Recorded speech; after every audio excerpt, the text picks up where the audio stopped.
Kabar ini, kabar terkabar.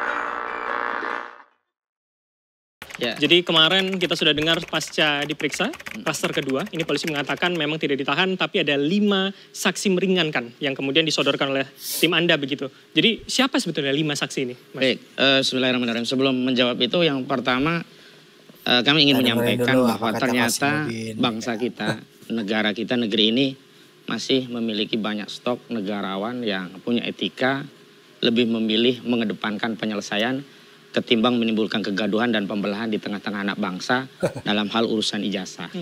Maksudnya adalah hari ini baru saja kita saksikan Hakim Mahkamah Konstitusi Pak Asrul Sani, ya kan sebelumnya diterpa juga ijazah palsu. Tapi hari ini beliau dengan gentleman sebagai seorang negarawan menjelaskan langsung pada publik, menunjukkan ijazahnya, berikut lampiran dokumen pendukung sambil menjelaskan kronologis perolehan ijazah itu secara runtut, sistematis, dan make sense bagi publik. Jadi maksud Anda? Dan akhirnya hal itu melegakan publik dan selesai urusan dari ijazah palsu yang gaduh di kasus Pak Asrul Sani. Saya kira sebenarnya kalau Saudara Joko Widodo mau mengambil langkah yang sudah ditempuh Pak Asrul Sani ini, tidak perlu itu ada tadi paparan sampai 9 bulan, 1 tahun, dan seterusnya. Walau kubu Jokowi kan selalu ya membangun narasi berbangsa itu dengan suuzon, buruk sangka. Maksudnya begini, kalau ditunjukkan belum tentu nanti selesai, nanti masih dituduh lagi, diteliti lagi, dan seterusnya. Ini kan suuzon duluan, padahal belum tentu asumsi itu terjadi, apalagi kalau memang barang tersebut asli gitu ya kan. Oke, tahan dulu di situ. Saya tanya, dari logika yang saya tangkap dari Mas Heri, rasanya episodenya masih panjang. Kalau secara politik, endgame-nya sudah dekat atau belum menurut Anda? Ya kalau mendengar pernyataan dari Bang Roy Suryo dan kawan-kawannya kan ini panjang. Ini kan tersangka. Kalau kemudian ada proses dakwah dan seterusnya dan seterusnya. Jadi prosesnya panjang. Jadi ini adalah episode-episode yang sebenarnya paling banyak ditunggu oleh publik. Tapi saya membaca ada 2 hal. Pertama, narasi politiknya terus berkembang. Soal tuduhan-tuduhan ini apakah layak untuk dibuktikan langsung oleh Pak Jokowi atau tidak. Kalau Bang Ade kan apa pentingnya membuktikan ini. Kalau tanpa misalnya ada perintah dari pengadilan, hakim, dan seterusnya. Tapi Bang Hozin ini bicaranya ya nggak harus gitu-gitu amat lah. Bang Arsul Sani sudah contoh yang baik dan seterusnya. Itu kan narasi politik yang saya kira sudah berkembang sejak 10 bulan yang lalu. Ini kalau anak sudah lahir 1 bulan. Mestinya ini adalah satu diskursus yang pastinya sampai kapanpun soal politik tidak berkesudahan. Jadi maksud Anda harusnya babak baru atau kita sudah terlalu lama?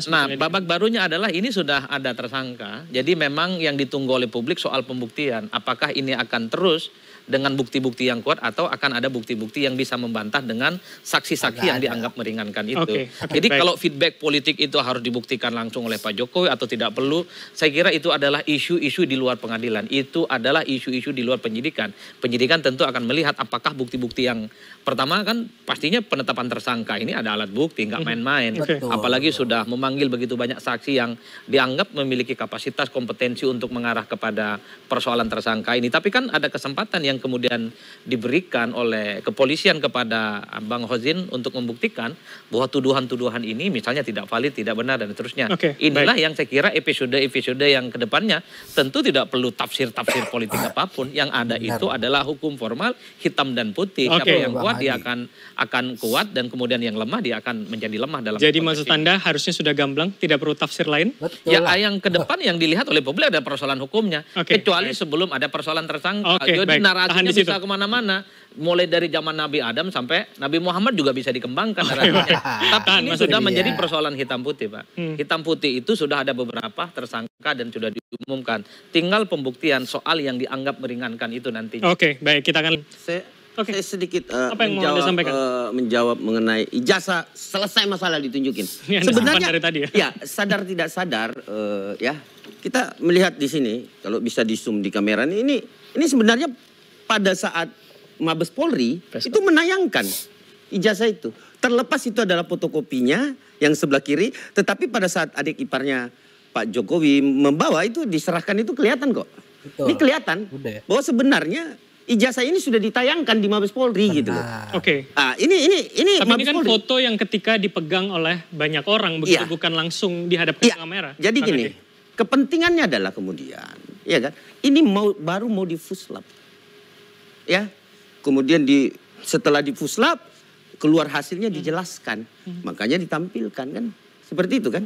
Itu kepentingannya. Nah, Kemudian jadi gini. Atau kalau ditampilkan kenapa tidak fotokopian itu yang diganti? Itu kan yang kemudian diragukan. Jadi gini, kan ini kita berbicara makanya seperti saya katakan bahwa itu analog. Analog. Fisik gitu loh. Betul. Nah ini yang perlu dipahami oleh teman-teman atau publik yang mungkin bertanya-tanya kok nggak ditunjukin. Sudah ditunjukin sebenarnya. Sudah diperlihatkan. Baik. Cuman pertanyaannya adalah, ya kan, kok nggak ditunjukin ke Mas Roy? Diserahkan ke Mas Roy yang meneliti. Itu kepentingannya Mas Roy. Bukan di publik maksudnya. Bukan di publik. Kalau kemudian keyakinan-keyakinan tadi secara politik kira-kira kita bisa membaca kemana? Apa sikap yang akan diambil seorang Joko Widodo gitu loh? Ya saya kira memang ada dua hal yang berbeda Mas Bram. Satu logika politik seperti yang berkembang di medsos, tapi ada juga yang disebut dengan logika hukum. Kalau di medsos ya memang saya kira sejak 9-10 bulan yang lalu terjadi tawuran opini yang tidak berkesudahan. Kuat-kuatan narasi memang antara kubunya Bang Ade sama Bang Hosdin. Satu sama yang lain. All the time, 27 jam. Mengalahkan warung Madura ini bicara tentang kuat-kuatan narasi. Tapi sekali lagi kita tahu bahwa koridor hukum kan tidak bisa didikte oleh persoalan persepsi dan opini publik. Jadi sekeras apapun perdebatan itu di luar, saya kira penyidik ya, termasuk saksi-saksi yang nanti akan dihadirkan, pastinya akan melihat sejauh mana persoalan yang sudah menjadi persoalan tersangka ini akan berkembang seperti apa. Apakah betul seperti yang disampaikan oleh Bang Husnudin bahwa saksi-saksi yang meringankan itu akan membantah saksi-saksi yang memberatkan. Kan itu yang paling penting akan dilihat bagaimana jalan panjangnya soal ending, soal antisipasi yang ditunggu oleh publik. Jadi kalau kita bicara tentang suara-suara publik ya memang tidak bisa kita kendalikan. Ada pro kontra, ada pembelahan, ada tawuran opini yang tidak berkesudahan. Tapi sekali lagi setahu saya persoalan hukum tutup mata yang ada itu adalah sesuai dengan undang-undang soal dengan pasal yang sudah ditersangkakan dan ini sudah menjadi bukti. Tapi yang ingin saya katakan adalah gara-gara persoalan ijazah ini, jadi seakan-akan dunia ini akan runtuh. Jadi isu apapun, bahkan program-program pemerintah itu kalau dibicarakan di ruang publik, nggak ada yang tertarik untuk membahasnya. Tapi kalau bicara tentang ijazah, Bang Husnudin muncul, Bang Ade muncul, waduh Pak, yang nonton itu sampai Sidratul Muntaha, rame, sangat tinggi ya maksud Anda ya? Karena memang ingin tahu ending yang sesungguhnya apa yang akan terjadi. Tapi saya melihat ini kan sudah ada step yang sudah mulai dilihat apa itu ya, ada beberapa orang yang sudah ditetapkan tersangka. Bagi saya itu adalah langkah. Jadi proses hukum menurut Anda akan berbeda dengan proses dan dinamika politik? Oh iya, saya termasuk yang meyakini itu. Kan agak kacau juga kalau persoalan hukum itu bisa didikte dan intervensi oleh opini-opini publik. Saya menangkapnya di situ ya. Jadi memang harus hitam dan putih, katakan benar kalau itu benar, katakan salah kalau itu salah. Itu prinsip hukum yang sesungguhnya. Ya, jadi gini, bahwa kemudian narasi bahwa akan meminjam kekuasaan itu sekali lagi saya sampaikan bahwa ini kemajuan gitu loh. Kita ini mempercayai satu institusi gitu. Benar. Institusi kepolisian. Ini tahapannya di situ dulu nih. Di tahapan di mana Kepolisian Negara Republik Indonesia itu menyerahkan itu, ya kan? Terus masih ada 5 yang belum diperiksa nih, ya kan? Nah, jangan-jangan, ya kan? Setelah pemeriksaan, terus kemudian setelah pemeriksaan ahli dan lain-lain sebagainya, Polda Metro Jaya ya memiliki diskresi lain, memiliki keputusan lain. Apakah dilakukan penahanan atau tidak? Tapi bukan berhenti seperti logika Bang Husnudin tadi. Ditahan ya. Jadi ya sebentar Mas Kosi. Jadi seperti itu. Masih ada 5. Ya, saya sih tetap optimis dengan apa yang dilakukan Polda Metro. Goalsnya sih bukan penahanan. Iya kan? Tapi bagaimana ini maju ke pengadilan. Tetapi syukur-syukur kalau ditahan. Kan itu harapan pelapor.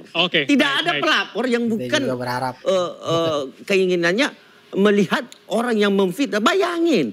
Dari tahun 2020 bos. Baik, jadi maksud Anda ini harus ditahan 8 tersangka ini. Pernyataan Bung Ade itu kontradiktif dengan pernyataan Jokowi melalui kuasa hukumnya yang sejak awal motifnya bukan ingin membuat orang ditahan tapi ingin memulihkan harkat martabat dan wibawanya. Jadi gini. Nah, itu yang menyebabkan kami melihat ada penyelundupan pasal yang motifnya agar bisa ditahan. Kalau Bung Ade pakai 160, kalau Jokowi pakai 32 dan 35 Undang-Undang ITE. Maksud saya adalah kalau memang benar ijazah asli dan siap untuk bertahun di pengadilan, fokus ke sana.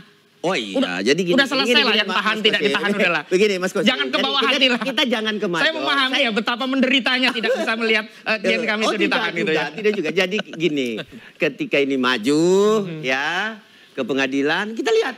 Ya kan? Dan saya yakin betul bahwa ini isu yang sudah diproduksi oleh mereka gitu. Jadi hasil akhirnya? Produksi, jadi produksinya apa? ijazah palsu. Itu dia produk. Dan itu harus ditahan karena itu produksi berita yang bertanda. Informasi ya yang dilakukan. Nah, saya yakin betul bahwa Polda Metro juga mengetahui itu. Nah, itulah harapan kami bahwa masih optimis untuk melakukan itu. Karena kenapa? Kalau sampai dilakukan penahanan kan habis penahanan kalau 21 hari ditambah 5 saksi ahli, misal katakanlah sehari seminggu itu sudah 4 minggu. Baik, nah, kami dapat penahanan kan 21 Mas Adi. hari. Oke, tahan. Apakah syarat-syarat untuk menjadi presiden di ketentuan pasal 169 Undang-Undang Nomor 7 Tahun 2017 masih tetap relevan untuk kita pertahankan? Kalau masih relevan kita berbaik, kalau enggak relevan ya sudahlah, cukup lulus PAUD ya, mau jadi presiden kalau presiden selesai. Makanya Gibran nggak usah dipersoalkan. Oke, baik, tahan. PAUD pun bisa. Tahan, Mas Adi, saya ke Anda. Jadi artinya seberapa ini kemudian mempengaruhi atau kemudian meninggalkan legacy yang tidak enak untuk kita ingat sebetulnya? Ya, ini tentu sudah menjadi fakta politik ya. Ini sudah akan menjadi fakta sejarah soal kontroversi yang tanpa ujung terkait dengan polemik ijazah. Tapi saya tertarik dengan apa yang disampaikan oleh Bang Hozin ya. Kalau kita membaca Undang-Undang Pemilu 2017 memang sangat longgar terkait dengan syarat untuk menjadi calon presiden, anggota dewan, dan kepala daerah. Jadi syaratnya itu rata-rata cuman misalnya cukup surat keterangan lulus XKL atau fotokopi legalisir ijazah. Jadi ini mungkin ada satu momentum di mana persoalan ijazah itu dipersoalkan. Saya kira bukan hanya dengan Pak Jokowi, tapi kan ada wakil gubernur, ada kepala daerah yang lain yang sedang digugat dan sedang didemo oleh masyarakatnya terkait dengan keaslian ijazah itu. Bagi saya ini adalah momentum karena saat ini sepertinya kawan-kawan di DPR dan pemerintah sedang menggodok soal revisi Undang-Undang Pemilu. Oke. Nah, saya berharap ini akan menjadi poin penting menurut Anda. Menjadi poin penting supaya tidak muncul yang kayak gini lagi. Kenapa? UGM sudah ngomong, KPU pastinya sudah dari Solo, Jakarta, dan termasuk juga KPU Pusat sudah memverifikasi data-data semua calon. Yang ingin saya katakan adalah besok semua calon pejabat publik, entah itu presiden, wakil presiden, kemudian gubernur, bupati, wali kota, termasuk anggota DPR, wajib dia hukumnya menunjukkan ijazah asli. Oke. Jadi kalau KPU ngomong asli waktu mendaftar, UGM atau kampus lain menyebut itu asli waktu mendaftar, selesai. Jadi tidak akan ada gugatan-gugatan di situ saja. Per hari ini tentu KPU juga tidak bisa disalahkan. Karena KPU itu longgar. Karena syaratnya cukup legalisir jasa. Atau surat keterangan lulus. Itu maksud Anda jadi KPU seharusnya punya argumen bahwa tidak punya kewajiban untuk memverifikasi dia asli ataupun tidak. Oke, Mas Adi, saya ingin memperjelas itu. Jadi artinya itu harapan kita, harapan Anda, bahwa asli harus ditunjukkan sebelum menjadi calon. Betul. Atau kemudian memang kita sedang mengarah ke sana sekarang. Belajar dari kasus ini. Per hari ini tidak ada pembicaraan di situ. Karena yang dibicarakan itu pasti soal ambang batas parlemen, soal threshold apakah betul zero ataupun kosong. Saya berharap ini didengarkan oleh kita semua termasuk kawan-kawan DPR dan pemerintah. Persoalan ijazah asli itu adalah persoalan yang utama untuk menjadi pejabat publik, jadi presiden, kepala daerah, dan termasuk juga anggota dewan. Tanpa itu semua tak boleh dia mencalonkan banyak yang gemetar ini, Bang. Nah, kalau saya itu menurut saya menarik. Perlu atau tidak? Karena kalau jadi gemetar semua. Kalau begini kan bisa jadi presiden, Bang. Bisa jadi presiden. Kalau cuman fotokopi dan legalisir, ya mungkin orang nganggap ini nggak valid, nggak absah. Makanya satu-satunya yang untuk menunjukkan bahwa ini valid sebagai bukti otentik kelulusan, asli, bawa dia ke KPU. Dan di situ harus dilegalisir, harus ada fotokopi dan dokumentasi untuk menunjukkan lolos verifikasi bahwa syarat administratifnya salah satu ijazah itu adalah asli seasli-aslinya. Memperketat itu. Memperketat. Komentar tersingkat. Jadi justru ini kalau dilakukan oleh KPU melalui peraturan KPU tentunya atau surat keputusan tata cara pencalonan itu kan akan dibuat tentunya suatu peraturan yang baru. Nah, bahwa kemudian tapi jika surat itu keputusan Anda mengatakan banyak gemetar tadi. Banyak yang gemetar itu jadinya. Itu?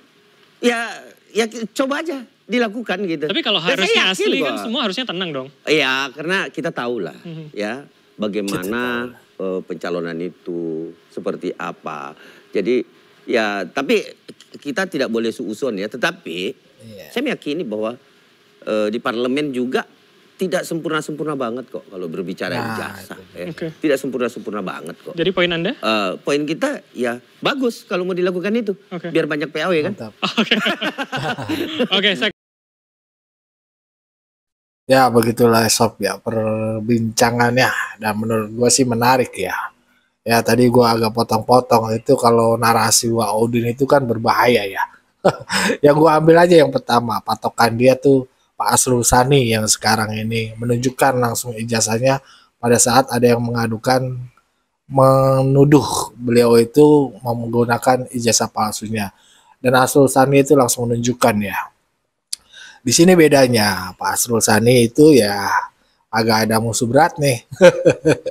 Kalau Pak Jokowi itu musuh berat banyak. Dan kepentingannya bukan buat apa-apa. Ya untuk menjatuhkan nama Pak Jokowi aja. Kalau Pak Asrul Sani sih sebenarnya itu kalau gue pikir tuh ada nggak tahu deh ya.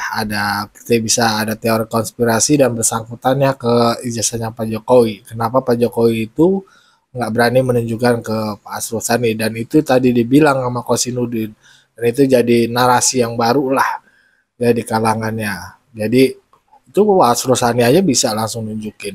Nah kalau kasusnya beda, kalau Pak Jokowi nunjukin itu kan Roy Tifa sendiri sudah ngomong gue pengen megang dan pengen gue teliti, dan itu diungkap sama Bung Ade tadi bahwasannya dia itu sewot karena pengennya tuh ijazahnya tuh Roy yang neliti, dan kita udah tahu pasti ya kecerdasan mereka itu ya ditutupi oleh hal kebencian. Makanya di lain kesempatan itu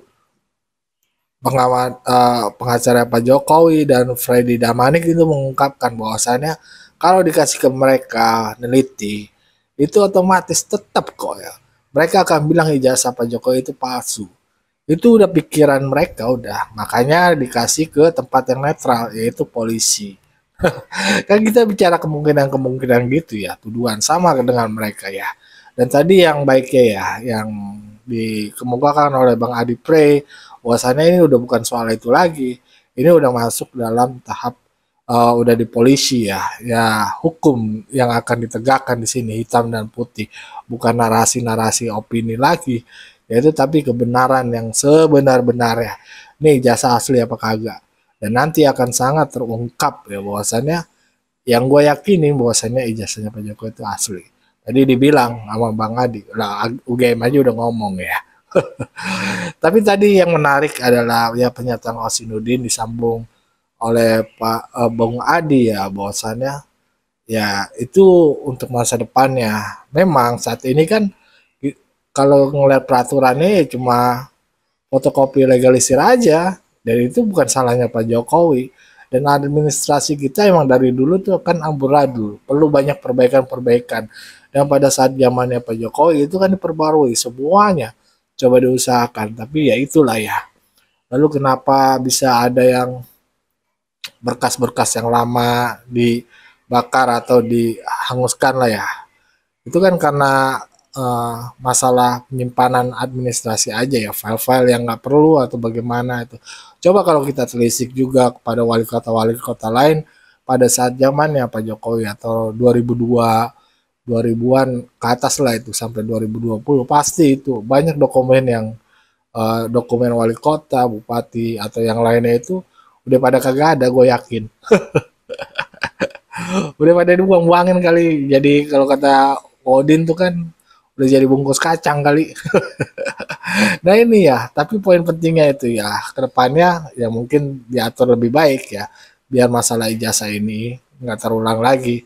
Ya tadi diungkapkan bahwasannya ya kalau besok misalkan ya, ini mah harapan tadi Adi Pre, Bung Ade, dan juga Kosinudin bahwasannya tuh kedepannya mesti ada aturan baru yang memperjelas dan nggak ada kasus-kasus ini terulang lagi ya.